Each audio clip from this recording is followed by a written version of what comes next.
My name's Lydia and I'm 19. I've lived here my whole entire life.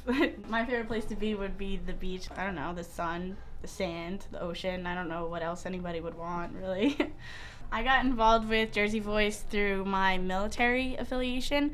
I do a lot with military youth programs, and I work with teens and youth through deployment, so I do a lot of experience with them going through a hardship, so it's very close to me to be in something like this.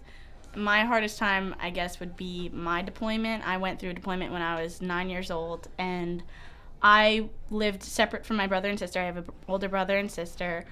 I was with my grandmother, my sister was with my aunt, and my brother lived at home by himself. So through that whole it was about a year that my mom was away, we were completely separated, and it was horrible, and I can't even associate like a good memory with that time. So I did a lot of growing up then, and it was definitely the hardest thing I've ever been through, but I got through it. So I know that a big thing was my grandmother. She was just huge. If I didn't have her there, I'm pretty sure I wouldn't have been able to get through it, of course, because I was so young and I lived at her house. But going through my deployment, it was a very unique situation where I grew up without knowing any other military youth kids, and that's always been my main mission when I get through military. So I can't say that I had like friends that knew what I was going through, even though I did have them there.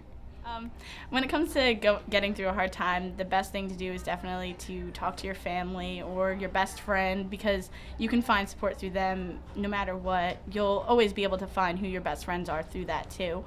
And you always have to think that even though it seems hard now, it's not always going to be that hard. You can always, if you keep a positive attitude about it, you can always overcome anything.